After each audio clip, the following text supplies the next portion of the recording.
Mr. Eddie Rowe, World Food Programme Country Representative in Sudan. Welcome to Al-Arabiya, sir. Thank you very much. It's good to be with you today. Thank you for making the time for us. According to WFP figures, Sudan is the largest displacement crisis in the world, with more than 7.7 million people displaced inside and outside Sudan since the conflict broke out on the 15th of April 2023. What are the challenges of reaching these people with aid at this moment? Thank you very much. In fact, just a couple of days ago, the IOM database released a revised figure of the displacement in Sudan. We now have 10.7 million people who are displaced within the borders of Sudan as well as outside of Sudan. Our biggest challenge today is access to reach communities that are desperately in need of humanitarian aid, including food assistance. The World Food Programme currently is only reaching about 10% of the close to 18 million acutely hungry people in Sudan right now. What happens to the other 16 million who are acutely hungry as well, and the 5 million people who are already on the precipice of famine, of catastrophe? And how long time do we have to save the lives of these people? We are grappling with this challenge. As I mentioned earlier, even though we are also struggling with funding, with what we have now, we could reach far more than the people we are reaching now. We have this challenge of access. And as a result of that, we have been struggling to get food aid convoys to some of these hard to reach locations where we have communities that desperately need our assistance. So far, we've been able to reach about 6.9 million people since the conflict broke out. But we could do far much more if we do have the funding and if access is availed. The economy of Sudan is close to collapse. At the end of 2023, there was 300% inflation rate.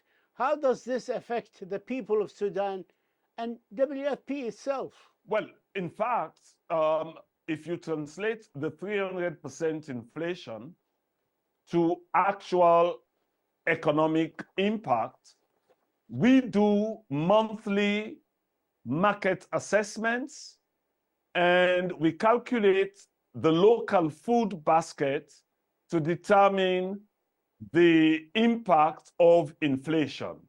And I would say to you that if we compare this time as last year at the same time, when the local food basket last year at the same time was around 480 Sudanese pounds for the local food basket. Today, it is about 890 Sudanese pounds, which is like 90+% increase. And quite honestly, less than 5% of the population can afford a square meal a day from the market. This is a major challenge which we are faced with. The conflict in Sudan is primarily concentrated in Darfur, the Blue Nile, and South Kordofan regions. You are working now, as I understand it, on a cross-border operation from South Sudan to be able to reach the people of Kordofan and East and South Darfur. Can you report on the progress there, please?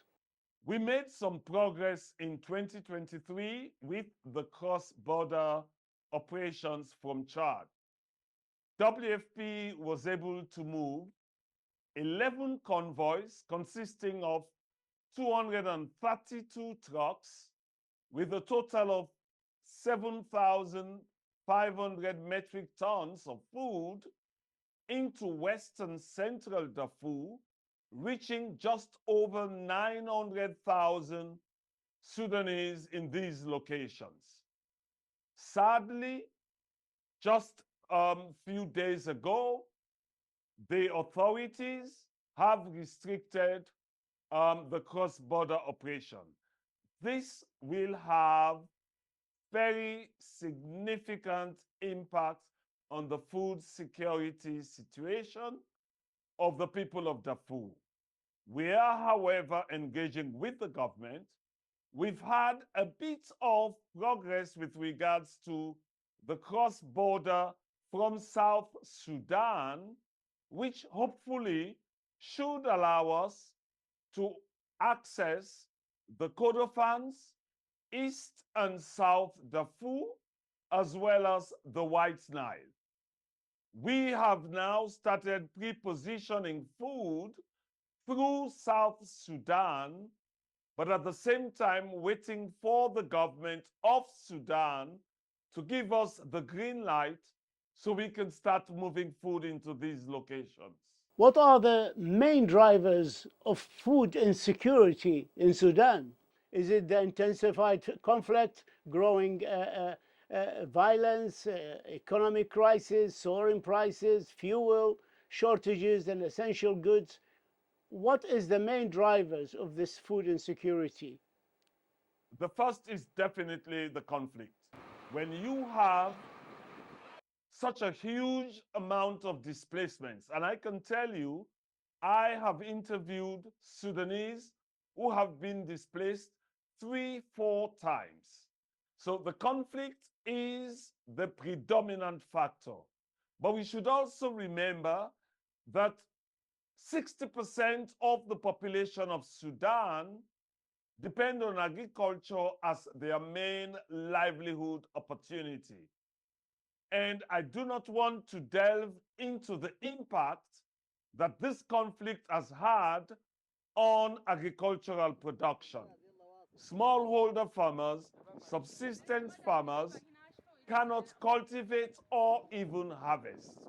And so you have an acute shortage of food in the market simply because, as FAO is now finalizing their assessment, we're looking at a significant reduction in the production and harvest of basic commodities in Sudan, not to talk of the inflation and the impact it has on the purchasing power of the ordinary Sudanese.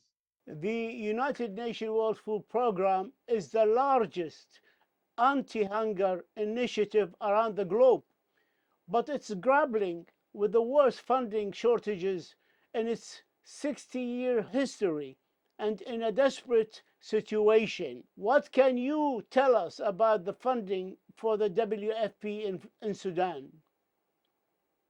Well, just to give you a clear picture, I'm here in Brussels and I've had very productive engagement with the European Union, with ECHO, with INTPA, to raise the awareness of the looming food insecurity catastrophe in Sudan.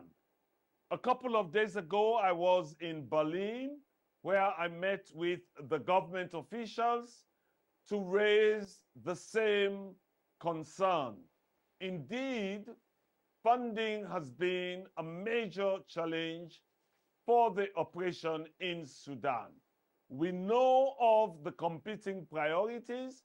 There are major global crises which are actually drawing the attention of our donors. However, we have decided to move out and advocate to our donors on the very challenging situation that we are facing. I give you just a preview.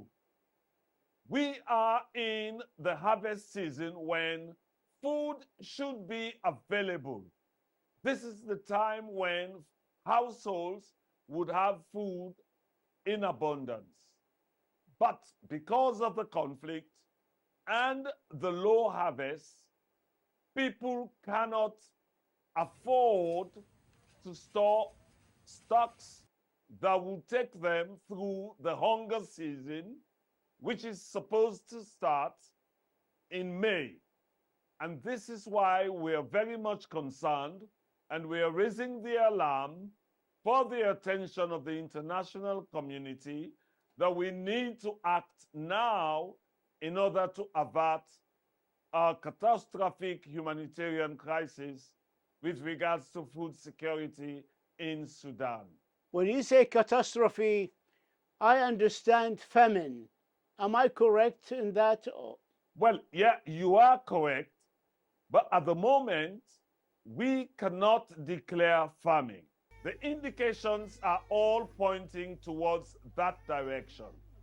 As I speak to you, we are now collecting data that would provide the evidence for us to go through the protocols in order for us to declare a famine. But the indications are bleak. And if we do not act now to avert the ultimate situation of famine, I think this is the reason why we are drawing the attention of our donors and the international community. Time is caught up with us. I have one last question to you, sir. Can Sudan and its people be saved from the worst? I think if the international community can coalesce around a posture where they can leverage one common message and engagement with the warring parties, there would be hope for Sudan. Because what we are seeing now is fragmented engagements which is not yielding much impact. We need access. We need a cessation of hostilities. We need safe passages. And that is the message we are sending out to the international community to coalesce around a posture that collectively could leverage on the warring parties for a cessation of hostilities and eventually a political solution in Sudan. Mr. Eddie Rowe, World Food Program country representative in Sudan, we thank you for this interview. We thank you for your insights, and we thank you for your good work for the people of Sudan. Thank you, sir. Thank you very much.